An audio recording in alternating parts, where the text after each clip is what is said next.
Okay, welcome everyone. Thank you for coming tonight. We'll give it around 2 more minutes to allow our attendees to come in, and then we will get started at around 7:02 with our lecture for tonight.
All right, so we will get started. First off, I'd like to thank you all for our lecture tonight. My name is Megan McCurry, and I am the programming coordinator at the Bytown Museum. So thanks for joining us for our fourth Beyond Bytown lecture of the fall 2023 season. I am pleased to welcome our guest speakers, Emily Brascoupé-Hoefler, Claire Brascoupé, and Mairi Brascoupé from the Three Sisters Artist Collective. Tonight, Emily, Claire, and Mairi will be discussing the topic of murals and representation as it relates to Ottawa and beyond. Though we are meeting virtually, it remains important to recognize the land the Bytown Museum, the commissariat, resides on. The City of Ottawa, the Ottawa Locks, and the Bytown Museum are built on the traditional unceded territory of the Anishinabeg Algonquin. The peoples of the Anishinabeg Algonquin Nation have lived on the shore for millennia. Their culture and presence have nurtured and continue to nurture this place. The Bytown Museum honors the peoples and the lands of the Anishinabeg Algonquin Nation. The Three Sisters Collective produces multidisciplinary artwork, including digital and analog making, from birch bark biting, beadwork and printmaking, to digital illustration, rendering, and sculptures. These pieces appear in public spaces, national collections, and in people's homes. The collective integrates traditional ways of art making passed down through generations into contemporary context by using different materials and techniques made available to them today, and allowing those materials to help inform the creation of the work itself. Emily is a mixed media artist and educator who creates pieces of art inspired from her family and community's teachings and her experiences on the land with her father and grandparents. Through the process of reclaiming lost art practices and traditions, she's weaving new cultural understanding and healing into her work. Claire is an Algonquin artist with experience in digital media and public art. She looks to find modern ways of interpreting traditional storytelling. Mairi is a graphic designer, illustrator, and producer. Inspired by land-based learning and intergenerational knowledge sharing, she takes traditional forms of creating. She integrates it with her own perspectives and creative skills to highlight the current-day relationship with the land. Emily, Claire, and Mairi incorporate their traditional stories and worldviews into the art in order to bring Anishinabeg representation into the public space.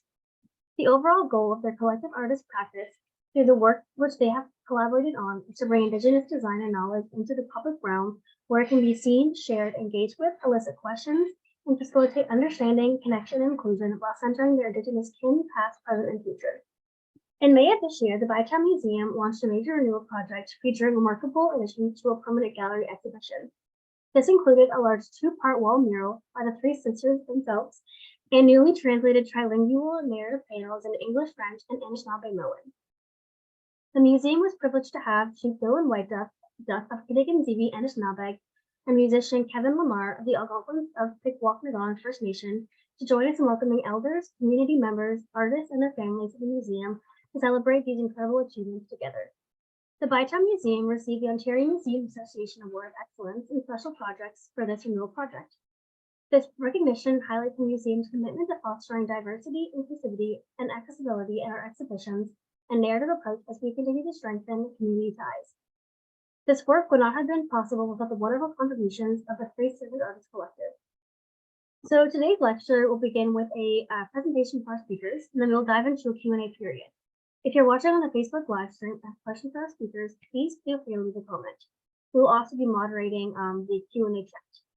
I will now pass it off to Emily, Claire, and Mairi. Enjoy, everyone. Okay, thank you so much. I'm sharing the screen here.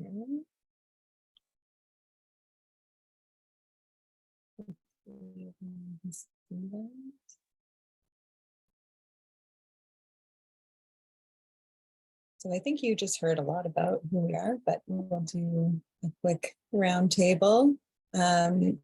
Emily Brascoupé-Hoefler, Nindishnakas, Kitigan, Zibi, Nindanjaba, Makwa, Nindodam. Hello, my name is Emily Brascoupé-Hoefler.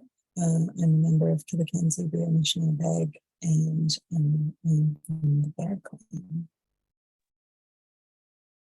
My name is Claire Brascoupé. Also a member of Kitigan, Zibi, and Bear Clan as well. And yeah, we were ready to have our bios, and Megan covered pretty much everything. So we're excited to be here, though. I guess I'm Mairi, also from Kitigan Zibi, also Bear Clan. I'm the youngest of the three sisters. We're more than three sisters, though. We're three of 6 siblings, but we're, I guess, the three that do a lot of this sort of collective artwork together.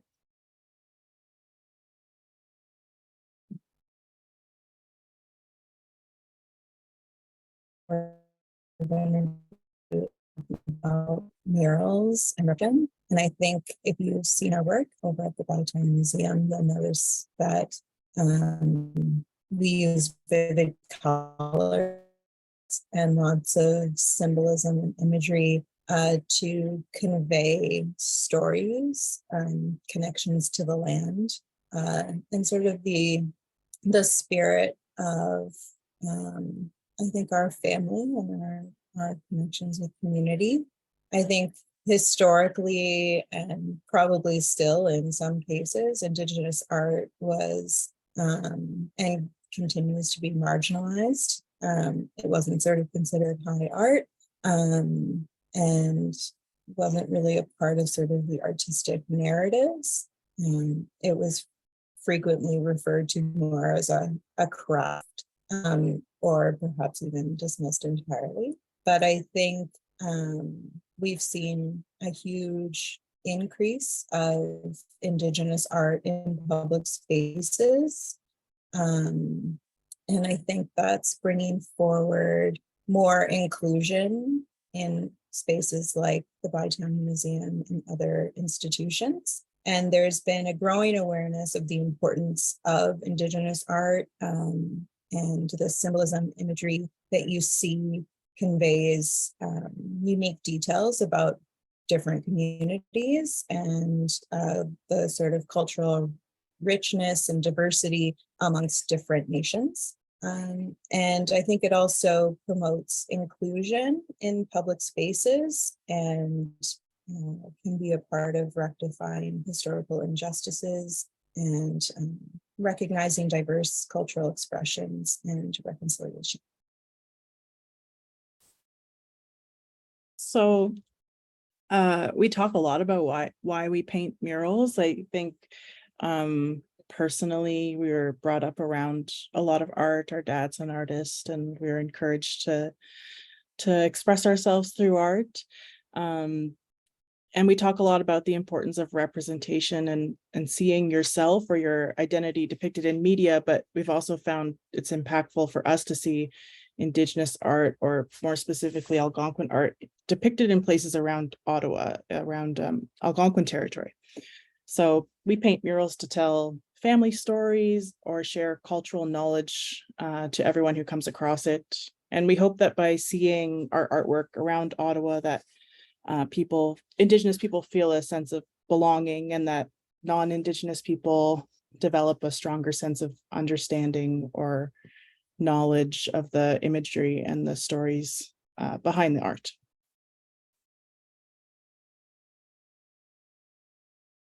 So we all sort of talked a bit about the generational sort of connection with our art. Our dad, as Claire said, you know, is an artist and has been very influential in our art. But also his storytelling has been really important in our art, and our grandfather's storytelling and our grandparents in general. And we bring that knowledge into the work that we do. And, you know, these are stories that have been told through generations, and have taken a lot, you know, to get here. But we also hope that with this work, that future generations will also be able to learn these stories and share these stories through the work. And it goes beyond our family, it goes to our community, it goes to the elders that we work with and speak to. Those stories are also included. So I think there's been a significant shift towards acknowledging Indigenous art in shaping our local and national narratives. We've seen inclusion of Indigenous artists, you know, more in mainstream art exhibitions at different galleries and different museums, which is really exciting, and also in the public space. And I think it's important to recognize that this sort of collaborative process goes beyond just, you know, putting paint on the wall. It's a shared journey between us as artists and the institutions that we're working with. And I think also the opportunity to work with elders and wisdom keepers sort of further enriches our own understanding of our culture and our community, and creates a collective platform for storytelling and knowledge sharing, sort of in new ways, I'm hoping. And that I hope that when people engage with our work, that it can foster dialogue or reflection and celebration of Anishinabeg people, and hopefully continue to bring our communities together.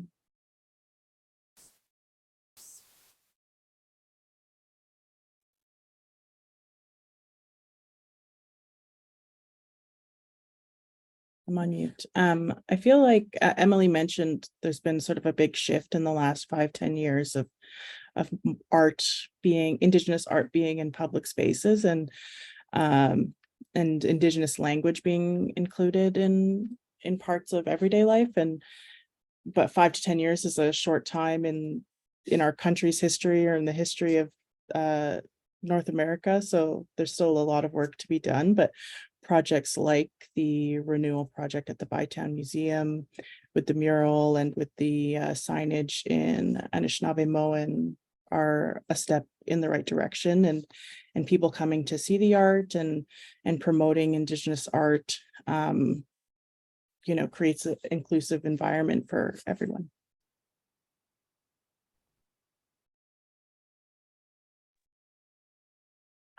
So when we were deciding what to do for the murals, I mean, we're all really connected to the land, and I always say, like, what is more, you know, Indigenous than the land, and what's more in Ottawa, what's more Algonquin than the land. So when we're telling Algonquin stories, the land is a big player in that, and the Bytown situated in like a wonderful place, which is where a bunch of different waterways meet, and our waterways historically were our highways, and they connected our people and connected us with other nations, and that's still relevant today.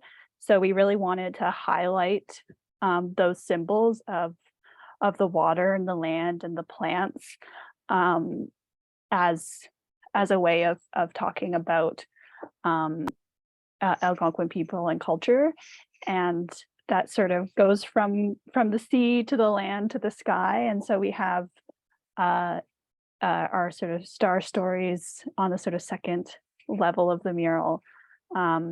That includes animals, and those animals also are connected to the seven grandfather teachings and the moon cycles, and so it captures a lot of different stories, but very entrenched in talking about the land.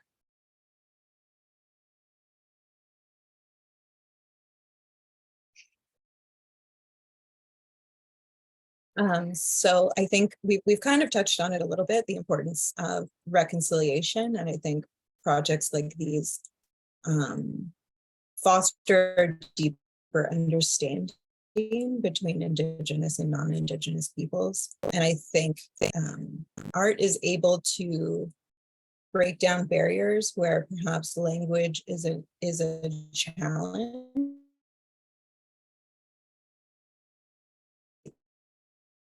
Of what's happening now and hopefully what's going to be happening in the future. And I think for us as artists, this is a way of reclaiming culture and space, and sharing our worldview, but also the worldview of the elders and the knowledge keepers that we've been working with. You'll see on the sort of water land portion, there's cattails. And when we were working with elders, they shared with us that cattails were a plant medicine. And this was something, kind of new. We didn't know a lot about what kind of plant medicine it was, but I feel like since that time, we've seen that more present in other places. So I really like having those little details when I see them. That's or my grandfather when he told me that story, and hopefully that's going to be passed to future generations, to my children and nieces and nephews. Yeah, so building on that, we hope that by being present in public spaces, that future generations will be seen and understood, but also that future generations will hear or see the stories that we're telling through our art. We're always being told that we're impacted by the 7 generations behind us, and that what we do will impact 7 generations to come. So in that sense, we hope that our artwork has a lasting impact on those who see it and interact with it.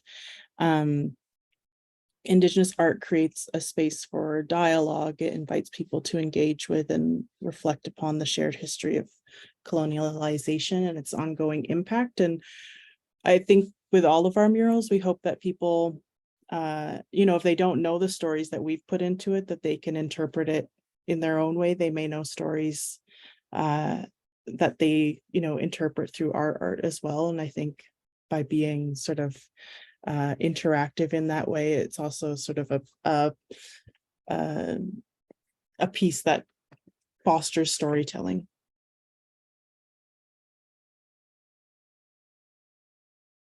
I'll read this first line because I think it helps. So artistic expressions of reconciliation often involve collaborative projects, like the work undertaken by Bytown Museum.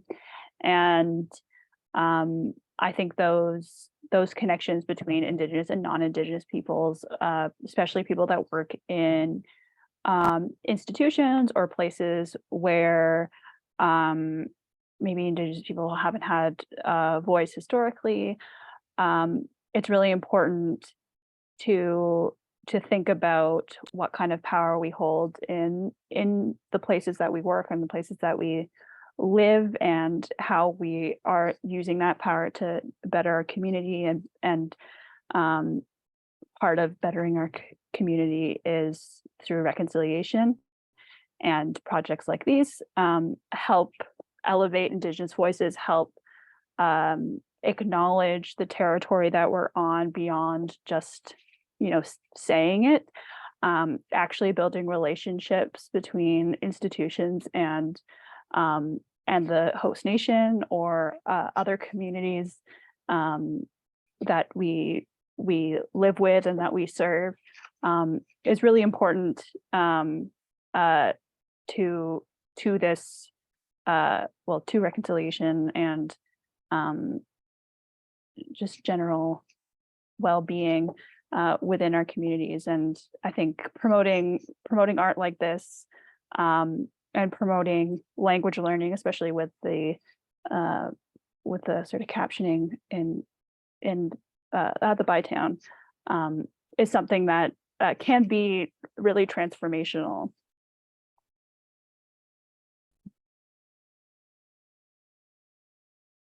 So where are we going? Right now we are working on a few more projects. I think one that was announced recently is with our dad, so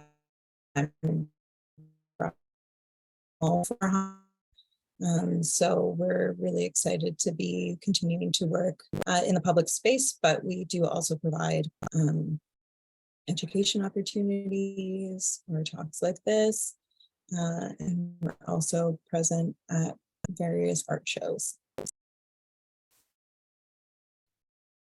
So coming up, there's a Indigenous Women's Art Market at the National Art Center on December 15th and 16th. And Emily will be selling multimedia art inspired by nature.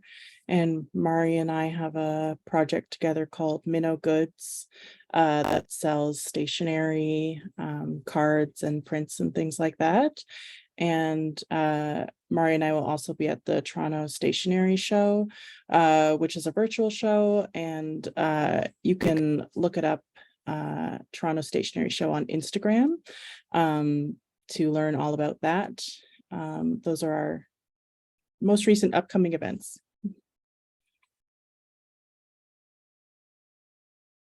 And now we're ready to take some questions. Wonderful. That was an awesome presentation. Thank you for three of you. Very insightful and also just like awesomely made, if that makes sense, but visually appealing. But I guess you guys are artists, so it makes sense. But thank you again for giving us information. So I'm going to begin to pick your brain with some questions, but I encourage the audience members to chip in as well, and feel free to ask the artists any questions you may have as well. My first question for the three of you, open-ended. So just wondering, what does representation through murals mean to each of you? I can start first. I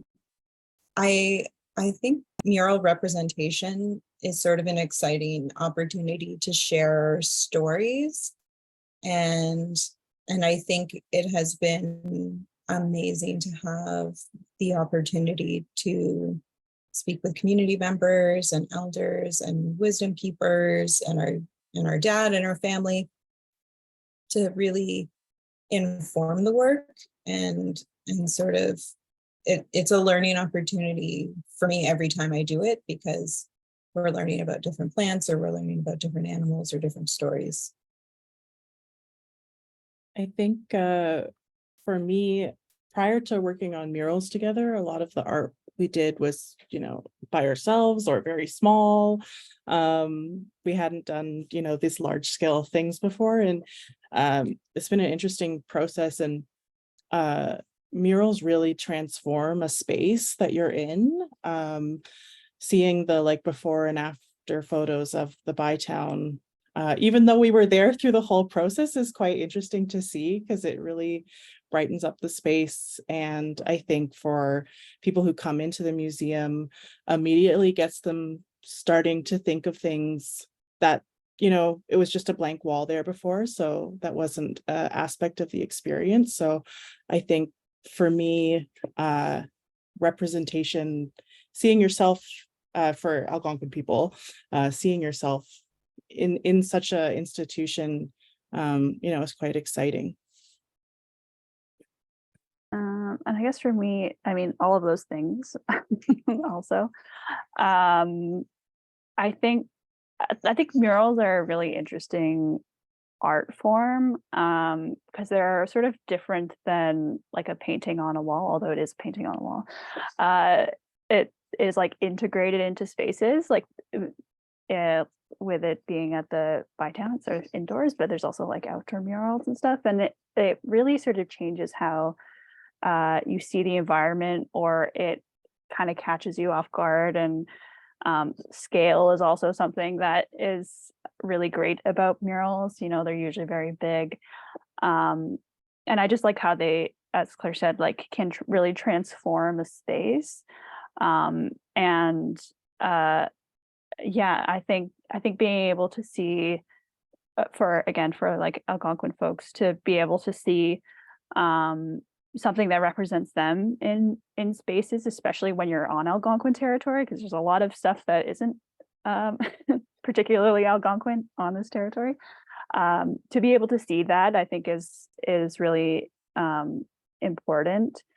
But also for folks that live on Algonquin territory, I think it's also important to be able to see Algonquin culture as something that is integrated into their lives as well.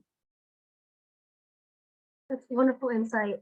I wanted to touch on Claire's point for a second, because Claire was discussing how visitors come into the museum and they see this mural on both floors, and it gets them thinking about what it means and what the messages are. And I worked at the museum all summer, and I had visitors asking what the mural meant, and the creative artists who were behind it. So it was very engaging for our tour guides, and also for me to see what our day-to-day visitor thought of when they saw the mural. So I love that you touched on that, because it got me thinking really about my experience of working with our visitors from April to September.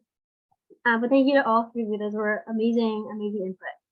So we've got a question in the Q&A chat box. So the first question is, what kind of consultation do you do with the community or client before beginning a mural? I think it depends on project to project. We do definitely take into consideration what our community, our elders, would think of the mural, because it not only represents us, it represents our community. It represents sort of the collective knowledge sharing of the community, and what's allowed and what's not allowed. So we have to tread carefully sometimes on what you want to depict, although we've never come across something where they said, no, you can't do that for a mural. But so yeah, just talking with community members about what we'd like to do, and then they'll come back with some suggestions or things that they would like to see, and we try to incorporate those things into our art.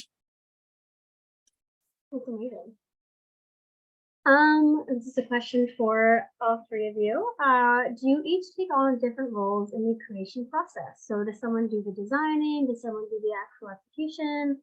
What does that, I guess, beginning period and throughout look like for you, the three of you?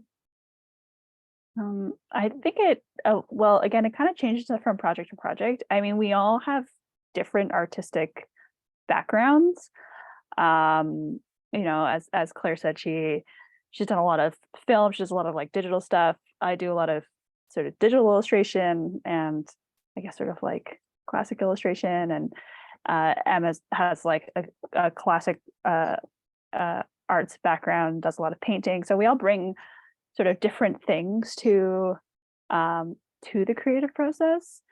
When it comes to design, it kind of like fluctuates. I mean, we all are working from sort of very similar cultural knowledge bases. So when we're pulling from inspiration, it's really easy to agree on what like the design will be, and I think it is pretty even. In terms of execution, I mean, we all do the work. You know, between Claire and I, sometimes we'll do digital mock-ups of stuff, and we'll send us like an illustration and we'll put it into the space and we'll sort of discuss what we think about it. And then, I mean, there's the sort of technical things that we're going to do this paint or what, or maybe we'll use this instead, this material. So it's very collaborative, very, I feel like pretty even in terms of what we do throughout the process. For sure.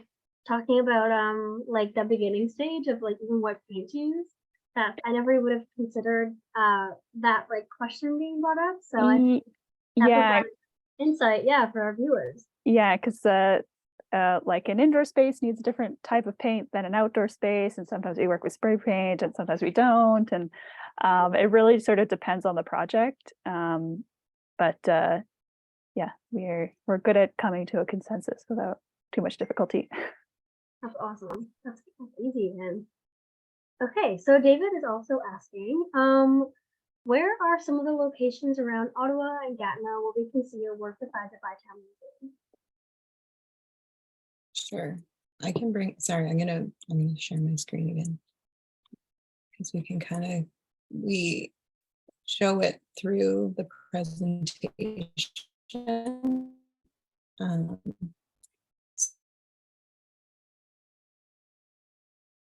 In Bytown, you can just poke into the canal lobby and see that piece.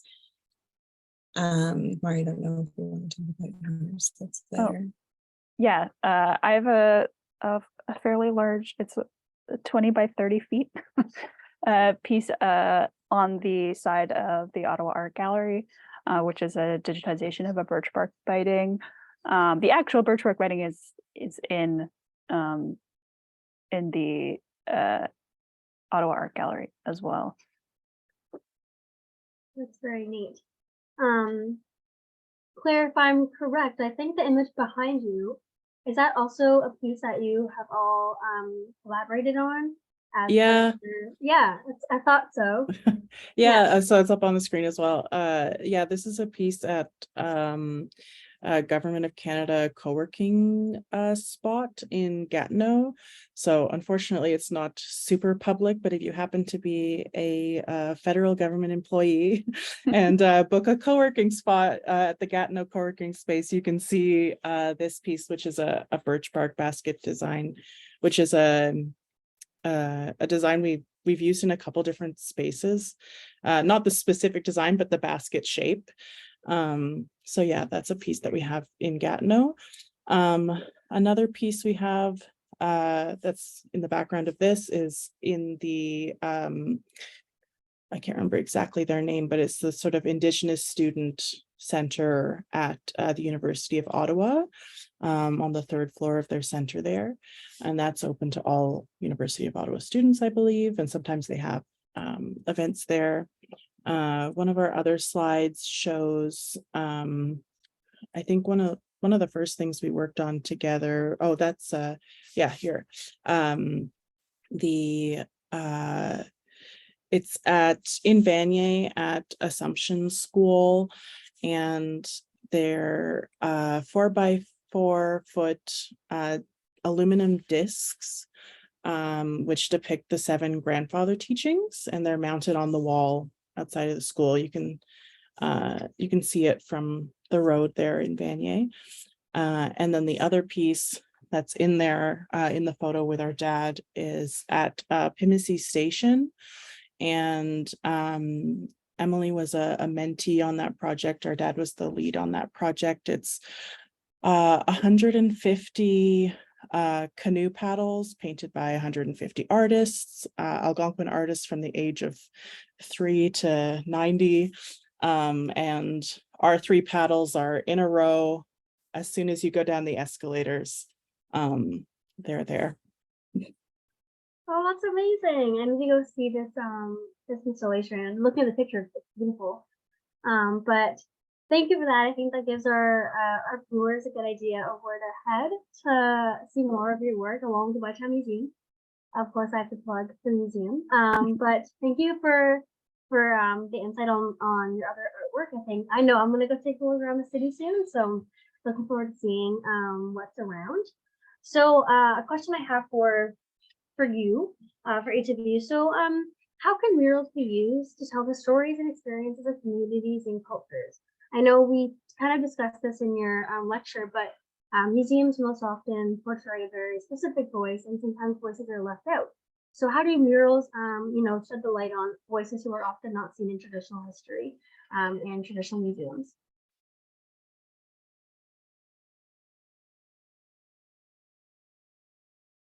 Okay, he's taking it. Yeah, thinking. I mean, I think what we've been seeing over the last sort of 10 years is the inclusion sort of more broadly of Indigenous art in spaces that historically we wouldn't see our art being presented as art. And I think there is something very I think you're missing a big part of the narrative of the country and of the region that you're from when those voices are being excluded. And just knowing that when you go into a space that you're going to see yourself represented, I think means a lot. You know, when we were growing up, we didn't see Anishinabeg art really anywhere, unless our dad came in and made it. So, you know, at my elementary school, he came in and did a big mural for the school. And like every time I would go down that hall, I would see that art and I would sort of, you know, have like good feelings, like, you know, here's my dad's art in this space. And you feel a sense of pride. And I think now as a parent having children, they get really excited when they see Indigenous art, like not just Anishinaabe art, but they're starting to recognize different styles of art from different nations. And, you know, they're like, oh, look, you know, there's Papa's art, or there's Auntie Mairi's art, or there's, you know, Auntie Claire's art, and they're seeing themselves. And I think it, you know, it makes them feel special and it makes them feel proud of who they are. Oh, that's beautiful. Yeah, I went to Carleton University and they've got a great Indigenous history program there that I took a few classes from, and their key point was, yeah, historically you wouldn't see Indigenous art or voices in storytelling. So I think I love seeing your mural every single day when I come into the museum. I know others do as well. So it's wonderful that we're seeing more and more of it throughout institutions like the Bytown. But thank you, Melina. That was great. Third question for you, for me. So historically, were murals used as a medium for political or social commentary? How has the purpose of murals changed over time from what you've seen?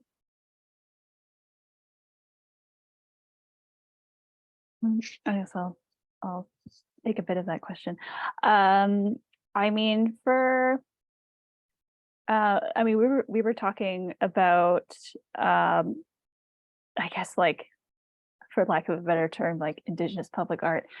The art that was created by Indigenous folks in this region, like previously, there's like petroglyphs down the rivers, and those tell a story of this land. They tell a story of just sort of lessons, like Whiskey Jack stories, which are kind of trickster stories. And so when we were sort of discussing sort of the history of murals, we definitely don't know the exhaustive history of murals, but for Indigenous folks in this region, that was sort of like I guess like a historical, if you want to call it a mural, outdoor public art.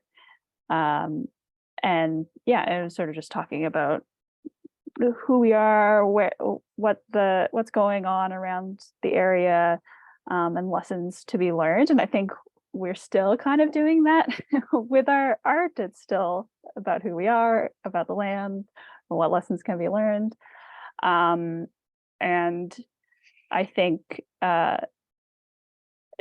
inherently, when we're in these spaces, it can be seen as a statement, whether that is political or not.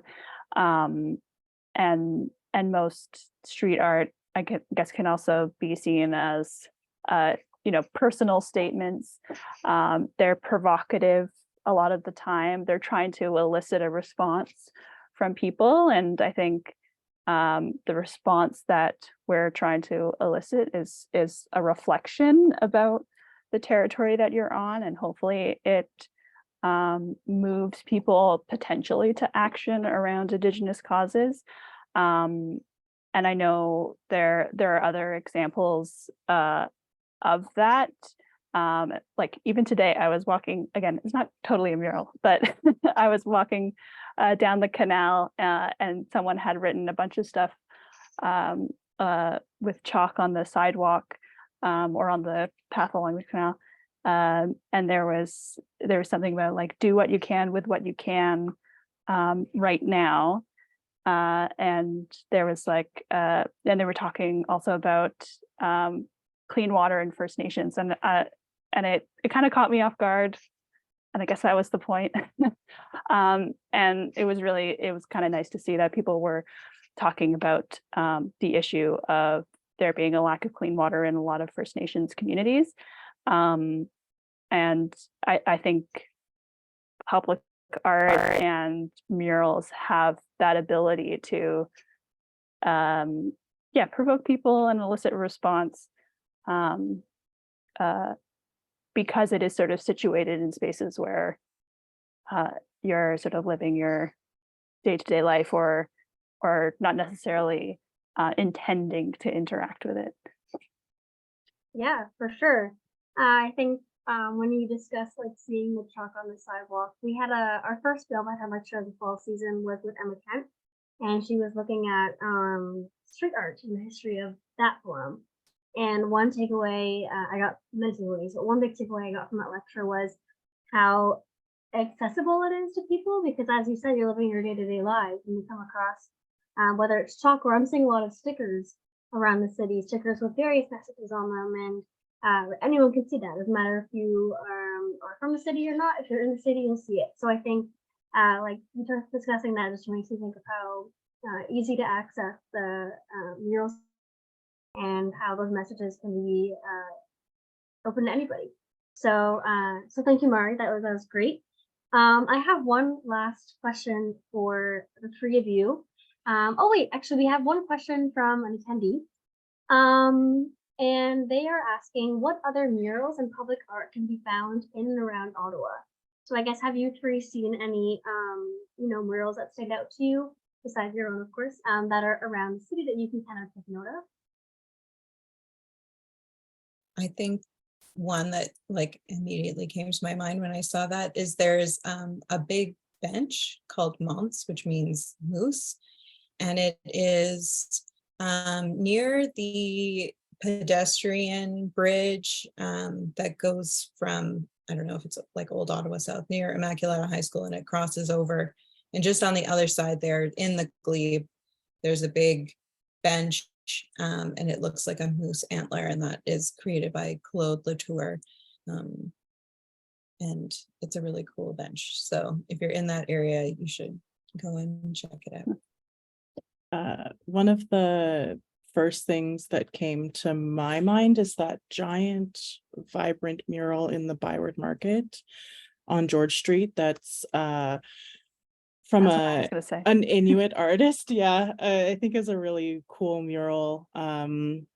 It's from an 18-year-old artist from Nunavut, or he was 18 when he painted it. And I just think that mural has like such a big impact. You can see it from so many places in the Byward Market. Yeah, it's like physically very large. It's like a big whale. It's really, really cool. But yeah, I also sort of echo that. There's a lot of really cool public art downtown. There's a lot of public art within the as we said for like Pimisi Station, but every station that is on that line has art that is integrated into it by different artists. And I find those are like really cool. Again, it's sort of in places where you wouldn't necessarily expect to see it. But yeah, downtown's really good. Bank Street, there's lots of really cool public art. And then and then some institutions like the Bytown has really great like murals. But there's also like other buildings that have murals in them as well. And I would say like bang for your buck public art at the LRT stations is Pimisi. There's a giant red steel moose by our dad. There's an eel coming out of the aqueduct by Nadia Meyer. There's also a basket by Nadia Meyer there. There's the 150 paddles. There's, oh, that's something we didn't mention. Mari and I have birch bark bitings on the windows inside of Pimisi Station. So yeah, at that station, it's almost a little museum in and of itself.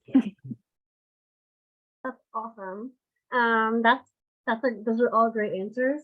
The moose bench. I feel like I'm around that area quite often, and I feel like I know exactly what you're talking about. So I think I do know that bench, but I would urge all of our visitors or virtual visitors to go check out those installations around the city. I live in Alta Vista, but I go downtown for work, and whenever I'm downtown, I see something new regarding public art. So you can find a lot down bank for sure, and then just in the downtown core in general. I think all from our attendee questions. I'm going to ask you three one more questions. If any of our visitors, virtual visitors, have any questions, last minute questions, feel free to send them in.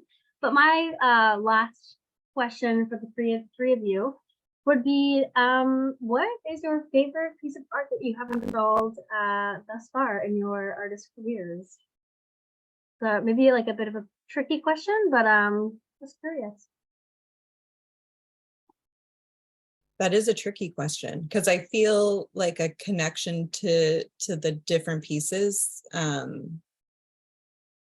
you know, very fondly. But I do think the portion of the sky mural at Bytown, I really loved the colors that we used in that mural, and I kind of I liked the stories behind the different constellations that we used, and the moon phases. For my own like independent piece, then it would definitely be Heartbeat of Mother Earth. That's at National Art Center. That was amazing to work on, and a lot of sort of personal symbolism in there. If you go and see it, there's two little tufted bumblebees, and when I was working on that during the pandemic, my kids were home all the time, and so I would be painting and they'd always be kind of like buzzing around. So my two sons are those little bumblebees. Oh, that's adorable. That's amazing. Yeah, it's a hard question to answer.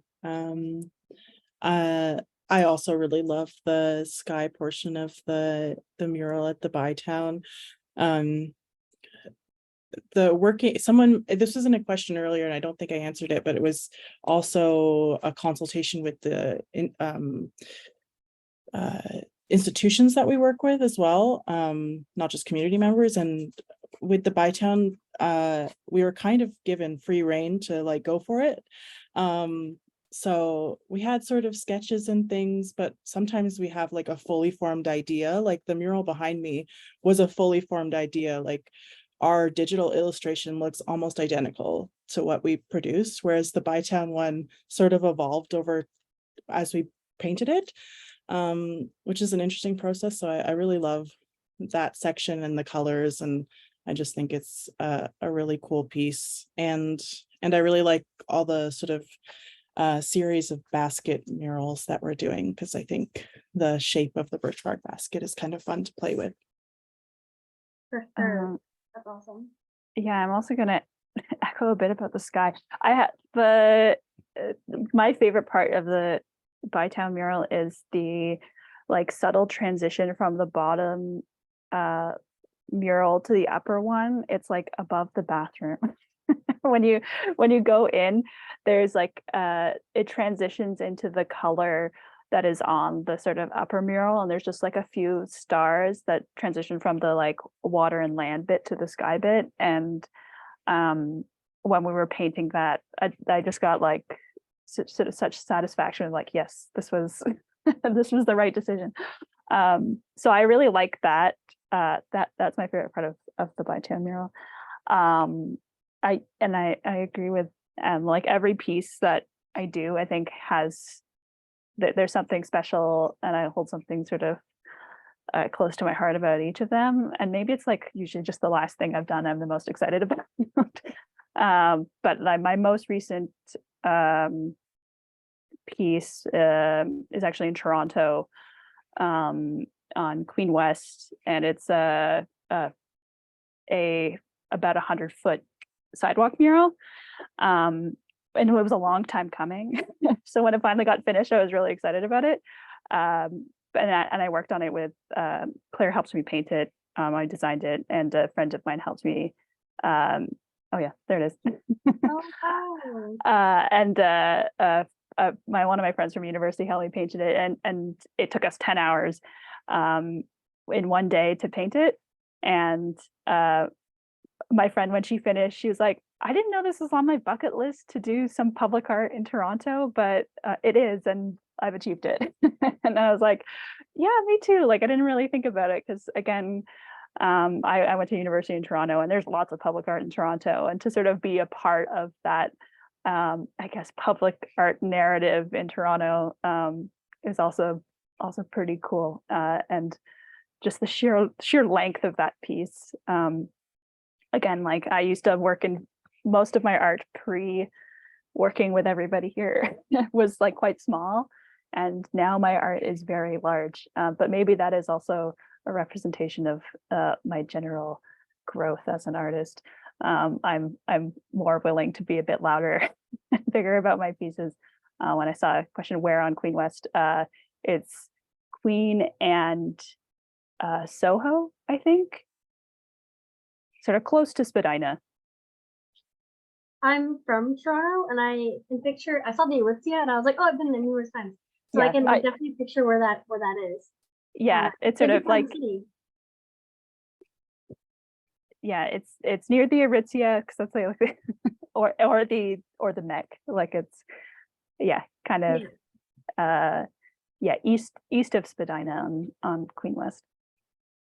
That's awesome. You say that you're part of that Toronto public art scene. I think when we had Emma Kent on again, like way back in October, she was talking about comparing Ottawa public art to Toronto public art, and being a guy was from Toronto, and I feel like when I think of public art, I think of Toronto, and I think of all the paintings and all the murals you see in that city. But Ottawa is definitely holding its own when it comes to public art as well. So it's awesome you're a part of both large communities, and I like that you said that your art is growing not only like size wise, but also just how often you see it, and it's just it's a nice thing to see, I think, from your perspective, and it's awesome to hear you say that, and I'm very excited for you when it comes to that. Bill has a question. Actually, it's an awesome question. So Bill asks, is there a blank wall on a building in the city that in your dreams you would love to paint a mural on if you Hmm. I mean, I'll paint on any blank wall you want. could? That's fair. But I think, I think a dream location would be, something like City Hall, or, the Canadian Press Club, like somewhere where really there hasn't been a lot of representation sort of in the political space, and you know, for me, I think that would be a cool place to be seen.